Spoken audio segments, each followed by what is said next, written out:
Hello English 100 students, this is your professor Michael Bloomingberg, and the purpose of this video is to walk you through the English 100 course syllabus. If you would like, feel free to pull up a copy of the syllabus to coordinate with this video. If you have it printed, that would be great as well. Whatever works best for you, we'll take some time to go over it together, and hopefully everything will make sense and you'll become much more familiar with the course through this syllabus. So this is English 100. It is the English workshop.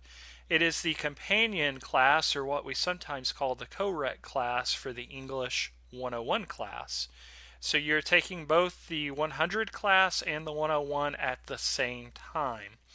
And I realize that for many of you, you may have me for your 101 as well. Maybe you don't, but either way, it's good to have you here.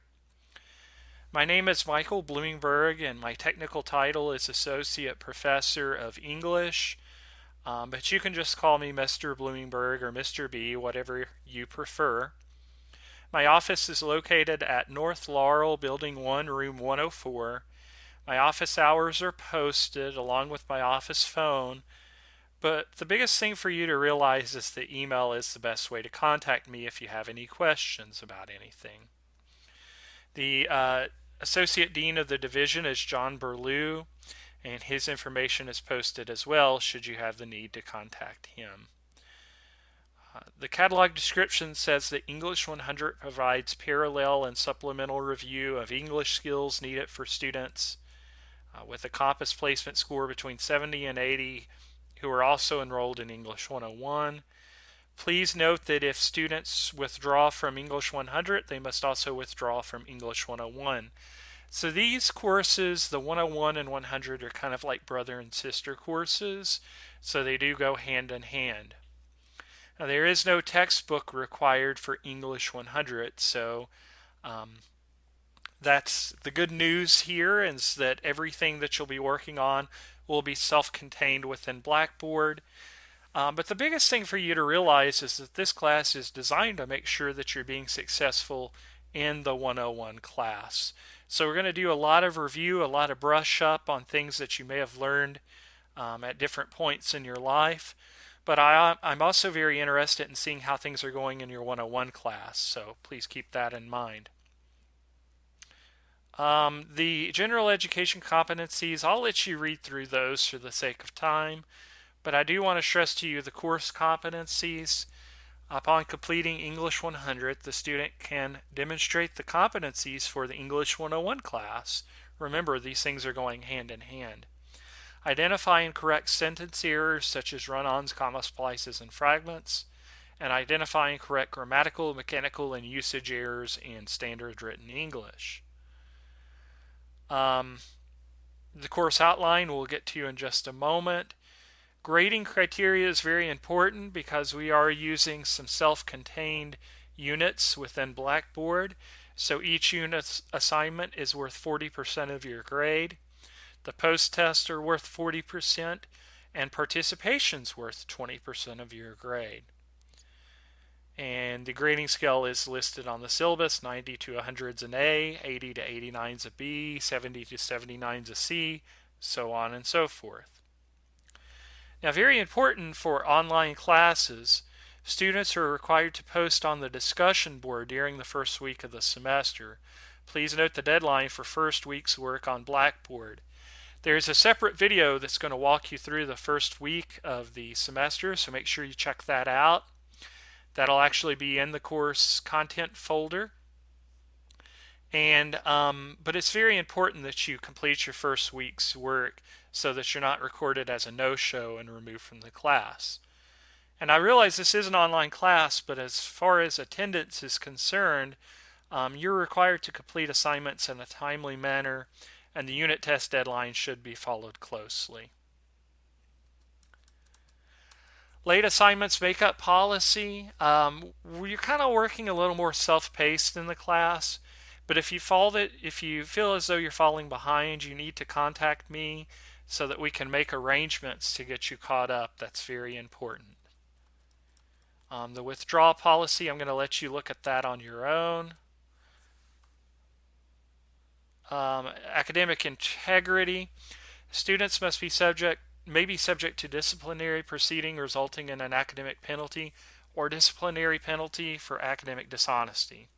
Academic dishonesty includes, but is not limited to, cheating on a test, plagiarism, and or collusion. Now, plagiarism is simply where you take someone else's words or ideas and pass them off as your own. And collusion is where two or more students conspire to be academically dishonest. I've provided for you a link to the Student Code of Conduct on your syllabus if you want some additional information. I'm required to read to you the disability statement, so bear with me as I do that.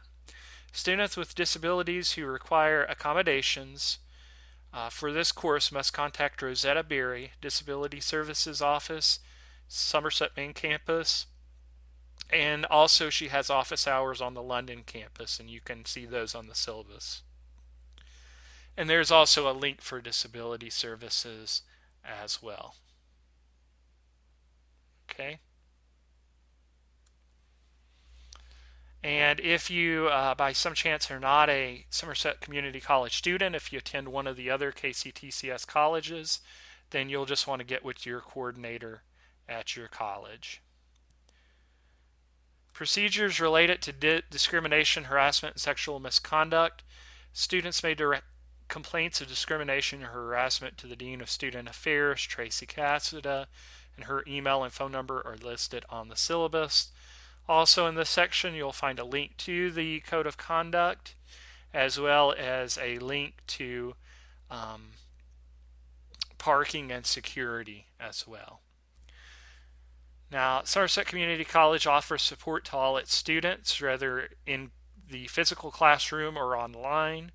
I, as your instructor, am the primary resource, but the Learning Common branches are available for assistance with research, tutoring, and computer services, and I have put that information on the syllabus for your convenience as well. Starfish is dedicated to your academic success. It's a program available to all students to enhance communication among students, instructors, and advisors. To access Starfish, you just log on to Blackboard and click the Starfish link. At different times throughout the semester, I will be completing what's called a Starfish survey for you as a student in the class. It will just inform you and your advisor of your academic progress. SNAP stands for Safety Notification Alert Process, and it's the official notification system for KCTCS. If you've not signed up for it and you would like to do so, I would highly recommend it, as it will keep you up to the speed on delays or cancellations, especially as we think about winter months when we might have snow, or also if there are any emergency situations on campus, it will let you know about that as well. And I've placed a link on the syllabus for you to enroll if you have not done so. KCTCS is a tobacco-free system, which means that our college is under that system, which means we, therefore, as well, are tobacco-free. I think that covers the basics of the syllabus. What I want to do next, very quickly, is shift gears and look at the course outline. Now, I am going to be providing for you during the first week a tentative course schedule that you can follow, and I think it would be good to have that since you're working mostly self-paced with the units. And the work we do is very important, but remember too that we want to be focusing on your success in the 101 class. So the units are designed to help improve your skills, while you can also email me, set up a conference, come into the lab at the Laurel campus if you need to meet with me about the 101 class. Typically how it works is you're going to do one topic assignment or post-test per week. Now, there are some exceptions to that because the schedule doesn't quite allow that exactly, since you want to have all of your work completed in the class the week before finals. It doesn't quite pan out precisely. That's why I think if you follow the course schedule, that would be the best approach. But basically what you have, and I'm going to set up a video to walk you through the actual units, but there are 4 units. There's basic grammar, writing modes, essay structure, and MLA documentation. And it gives you a kind of a guideline for suggested time for each unit. The first three are about 4 weeks, with MLA being about 3 weeks. And the syllabus also covers what is included in each unit. So basic grammar, for example, will cover common sentence problems, subject-verb agreement, commonly confused words, and then you'll take a post test. In writing modes, analysis, summary, critique, then a post test, and so on and so forth. So that's what you're going to be working on as far as course content in the class.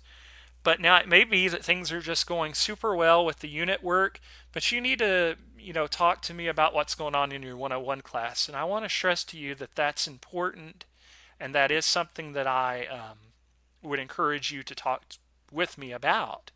Regardless if I'm your 101 professor or not, we want to make sure the 101 class is successful. Now, some things to be aware of. Post-test generally requires 70% or higher for mastery and completion of the topic. Students may have repeated attempts to complete mastery. You have 2 attempts total, as you'll see when you get into the unit work. So let's say you take your first post-test, you score 50, or a 5 out of 10, because there's always 10 questions on the post-test. You'll need to go back through, slow down, and review the unit and try it again to see if you can get at least a 7 out of 10, or obviously higher for mastery. Online students will work independently to complete self-paced modules. Students online will be given the opportunity to come into lab for additional instruction, so come in if you ever need help.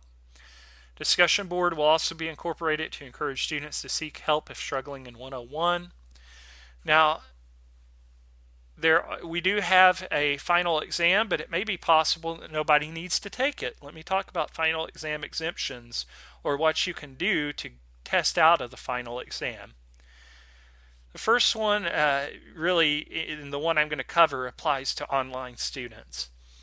All students who complete all units and topics in post-test before finals week will not be required to take the final. That's right, all you got to do is stay on track, stay on pace, and you avoid having to take the final. It's really that easy. But if you fall behind and you don't get everything completed, you have to take a loss for the work that you missed. And to make matters worse, you also have to take the final. So just be aware. I want not going to cover the other one since it applies more to the face-to-face classes. And that's pretty much it, guys. Those are your 4 units. It's a pretty laid-back course that you'll be able to work comfortably in, and it's designed that way to improve your content areas while at the same time allowing you the flexibility to reach out to me if you're struggling with anything whatsoever in the 101 class. And again, I may be your 101 instructor and I may not be, so I am aware of that as well. That's it for the syllabus video, guys. If you have any questions about anything, do not hesitate to email me, and check out too the recommended schedule, because that'll kind of give you a pacing in terms of what to be working on in the class. And check out more videos in the future too, as I'm going to walk you through the units, and I'll also post a professor introduction video that you can check out as well. Good luck this week, guys, and good luck this semester.